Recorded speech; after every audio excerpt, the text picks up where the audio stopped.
Welcome, everybody. It is working. The President Musk, Vice President Trump thing is getting under Donald Trump's skin. He spoke about it multiple times over the weekend. Elon Musk is now jumping in, recognizing that if he takes too much attention away from Donald Trump, he will soon be asked to leave Mar-a-Lago. And this is quickly becoming one of the biggest growing internal divisions in the Republican Party. We're going to actually delve further into the split that is taking place probably on tomorrow's show.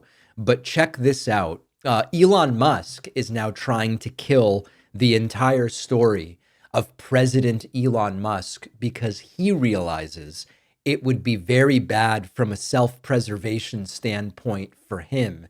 And others are starting to say, hey, this whole President Musk thing, it's another psyop carried out by the left. Let's discuss it. First of all, check out the New Republic article. Elon tries to kill President Musk allegations after total disaster. A Twitter user who goes by the name Lulu Miservi had a whole thread about how we on the left are trying to do XYZ with regard to the President Musk thing, saying, quote, for awareness, note the language here. It's a very intentional strategy. The goal is to weaken Trump and Elon by fomenting tensions between them. Well, yeah. By jabbing Trump about not being the alpha, the idea is to provoke him to sideline Elon and to fray the relationship. Of course, that's the goal. And it only works because Trump is so triggerable. What's the right word? Is it triggly? It only works because Trump is so easily triggered by any suggestion that he's not really the one in charge or that someone else may be making decisions or pulling the strings, especially an African-American immigrant like Elon Musk. Trump can't be allowed to cede control to someone like that. So Elon Musk agrees with this, and he retweeted this Lulu Miservi thread, adding, quote, that is exactly the goal. The political and legacy media puppets all got their new instructions yesterday and are now parroting the same message to drive a wedge between Trump and me. They will fail. Except, number one, it seems to be working.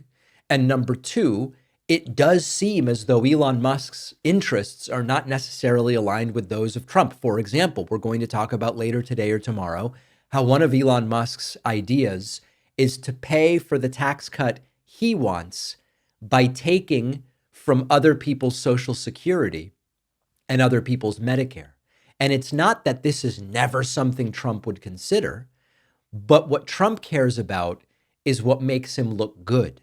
And if Trump understood, damn, cutting Social Security and Medicare wouldn't make me look good with a huge swath of my voters, he wouldn't be interested. But Elon is interested. In other words, it is objectively true that the interests of Musk and Trump are not really aligned beyond self-aggrandizement and throwing bouquets at each other's egos.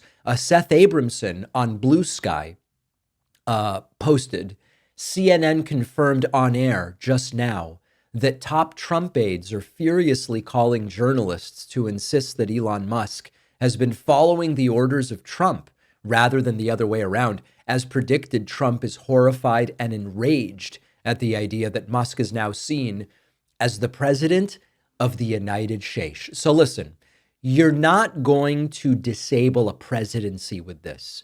Over the weekend, saw some folks that I know that follow politics sort of casually, and they maybe wrongly thought that playing up this whole President Musk thing might completely disable the presidency of Trump. It wouldn't, because once it really starts to get in the way, Trump will jettison Elon, never to be heard from again, never to have the crappy shrimp cocktail and well-done steaks of Mar-a-Lago again, at least not on Trump's dime.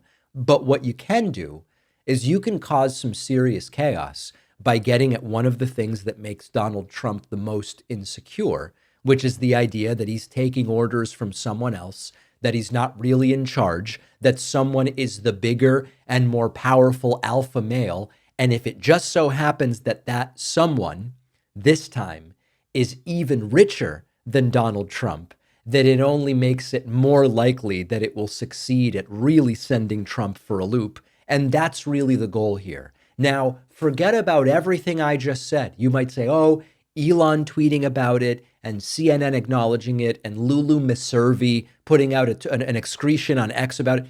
I don't care about any of that stuff. I want to know whether this is an issue Trump addresses. Well, if that's where you are, then let's talk about what happened at Turning Point USA's event over the weekend. This holiday season, let's remember how powerful it is to have someone in your corner. Have you ever taken a big step as an adult, going back to school, changing careers? Think back to who encouraged you along the way. That's what the 431 Exchange is for so many adult learners. Our sponsor, the 431 Exchange, is a nonprofit that provides scholarships to adults 18 to 75 who are working to transform their lives and support families. The 431 Exchange fills a vital need in Louisiana, which ranks 40th in K through 12 education. We've talked about that, and that means opportunities are limited from an early age. One scholar studying agricultural engineering says, over the past 4 years, I've felt so much love from you all. Words can't express my gratitude. Another scholar at an Ivy League school calls this the most impactful scholarship he's ever received. Inspired by 431 women who integrated secretarial offices in the 1960s, the 431 Exchange allocates 80 cents of every dollar directly to scholarships. They're a 501c3, so donations are tax deductible. Help the David Pakman Show reach our goal of $15,000 in donations by year end at 431exchange.org/Pakman.